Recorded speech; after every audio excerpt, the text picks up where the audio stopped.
Hi, gorgeous people. In my previous episode titled Exposing Crappy Therapists, I had a request to do one on red flags to look out for in a therapist. Now, I am not a therapist myself. I am not a psychologist, and I can't really offer a foolproof checklist of red flags. However, I can share my personal experiences with you. So here are 7 red flags to look out for. And please stay till the end, because the last one is possibly one of the most important, especially when you're at the beginning of your healing process.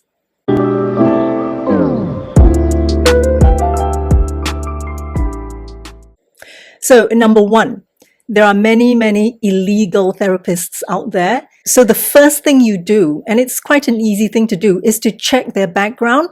If you're living in the US, then each therapist or psychologist has license to practice only in that state and to follow the legal and ethical guidelines of that state. So all you have to do is check them out and see if their license is still valid.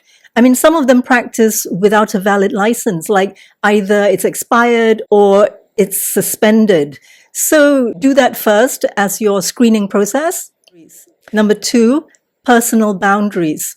Now, this one is very important, because if we're not aware, then you might be carried away by their charm or manipulation if they are scam artists, Make sure that your session is in his or her office, not in their home, not in your home, not in a cafe. And if it's online, make sure that they are still in a professional setting, not in a cafe or anything like that. Not that a cafe is a bad place to be, but it just means that they're not taking you as seriously as they should. It means that they're a bit too casual. Also, if they're being too friendly, for example, if they flirt with you, if they're suggestive, if they are eyeing you up and down, if they look at you creepily, obviously that's a red flag, because some of them actually want to lead you to some kind of a romantic relationship, or sometimes even a business partnership if they want to take advantage of you. So keep it strictly professional. Your relationship with your therapist is just therapist and client, nothing else. Okay? I've been to easily 20 therapists, and most of them were crap. They were charming, manipulative scam artists. Most of them were. I'm not saying that most therapists are. I'm saying most of the ones I encountered were scam artists, and some of them, even with good intention, didn't know what the hell they were talking about.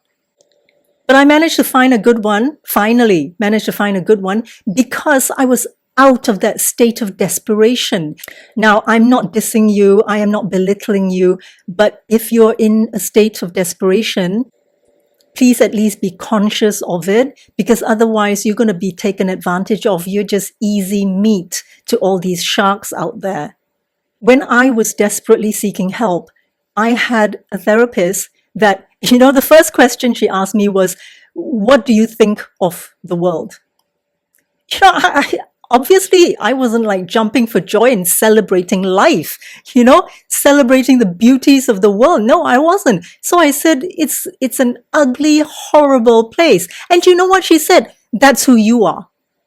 Ridiculous as it sounds, terrifying as it sounds, I didn't strike her off immediately. In fact, I thought about it, and I thought, oh my God, it really is my fault. I mean, I am a horrible, ugly, terrible person. I actually believed her. I don't want this to happen to anyone. I don't want this to happen to you, because in a vulnerable situation, stupid as it sounds, you could believe these people when they say things like that. So the third one is when they have no understanding of your culture and your religion. It's okay if they don't truly understand, but they have to respect that, culture is something that is so ingrained in us. It has a huge influence on us, whether we like it or not, whether we believe in it or not.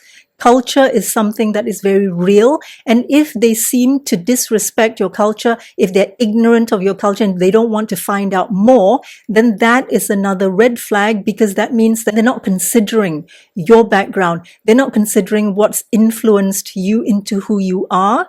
Now, whether you subscribe to your culture or religion or not is your choice. And they have to work within that framework. When I say work within that framework, I don't mean they have to encourage cultural and traditions that are harmful to you. What I mean is they just have to be sensitive, and they just have to acknowledge that that's your background and work around it. Red flag number 4.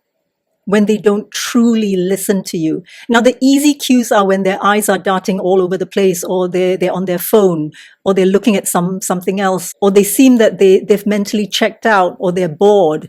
So those are obvious red flags. But the less obvious ones is when you're talking, they don't reiterate what you say, to make sure that they understand you, to make sure that they're absolutely clear what you're trying to say. And sometimes we're not the best communicators, so they have to reiterate what you say so that they have perfect understanding of where you're coming from.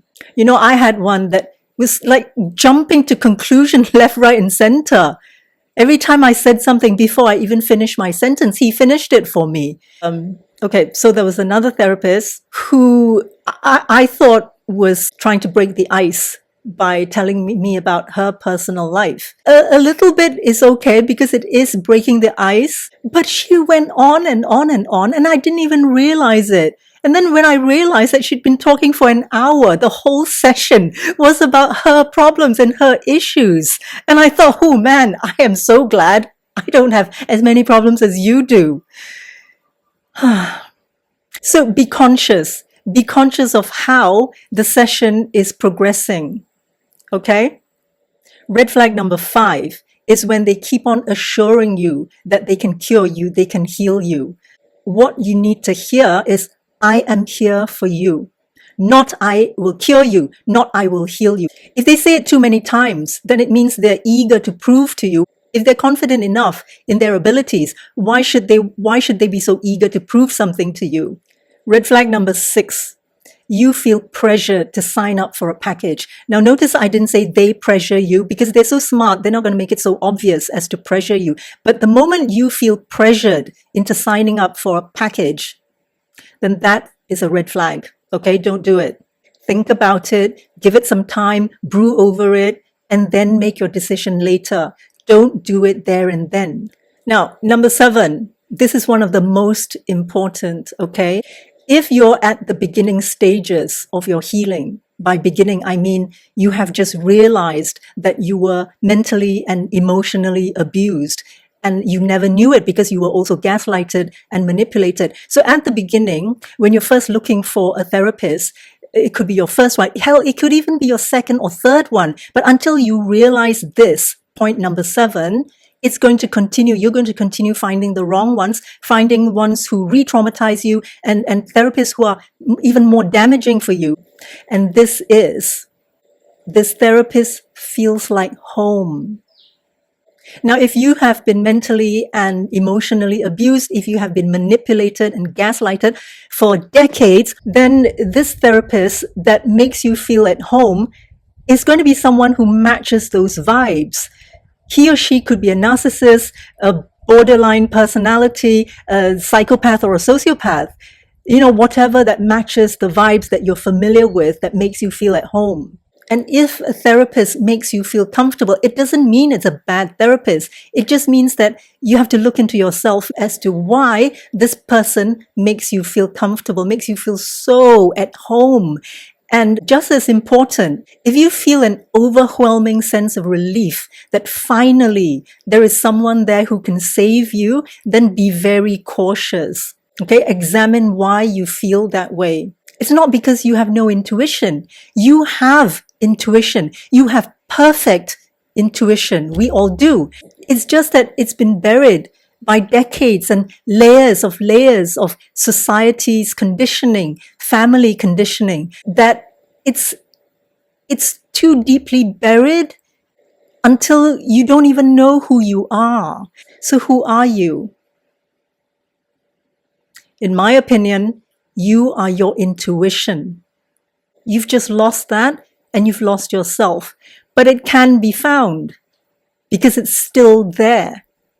So if you haven't watched one of my previous videos, it tells you a very simple way to meditate, to clear all the layers and layers of conditioning, all the layers of who you're not, in order to get to the core of who you are, which is your intuition. It's a very simple meditation to do. It's not one of those complicated ones where you can levitate and walk on water. Why the hell would you want to walk on water, you know?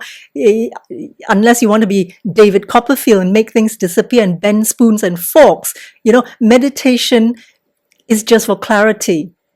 So please watch that video and gain some clarity, and you'll be able to assess anything, anyone, any therapist a bit easier. So all I'm saying is be conscious, okay? Before you go into a session with them, while you're driving there, while you're traveling there, you know, that morning itself, put yourself in a meditative state. Think about what you want out of therapy. If you're at the beginning stage of your healing, you're not thinking clearly. So you're in danger of following these people down the rabbit hole, because some of them can be so manipulative and charming. You know, it's not just therapists. They could be spiritual healers or gurus.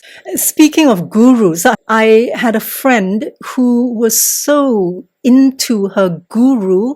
And this is another thing I don't like, when they call the guru master. Nobody masters over anyone, okay? Nobody is your master. You are your own master. So this master of hers, even when I said something really no big deal, you know, like, why does he call himself a master? She flared up. And she was so protective. She behaved like a wounded animal protecting their young. I kind of like was a bit taken aback how ferocious she was. And that was a huge, huge red flag, which I didn't tell her, obviously, because she was in denial. She was so in love with this guru. And, you know, there was once when she actually took leave to, well, essentially be a maid and cleaner to this guru. And the guru, of course, never paid her. But you see, this is the weird thing. The guru gave her a pack of cigarettes every day. And I don't want you to get to that stage. I mean, this person, this friend of mine, is an intelligent person. She just happened to be charmed by this guru, manipulated by this guru. And once you're in that rabbit hole, it's very difficult to claw your way out because they got you. And you have to be very careful not to get to that point. Okay? Which is why it's so important to be conscious. Just be conscious. If you liked this video, please give it a thumbs up, subscribe, and share it so that other people can benefit from it as well. And also, don't forget to hit the notification bell so you get my next video as soon as it's out. In the meantime, you take good care of yourself. I'll see you next week.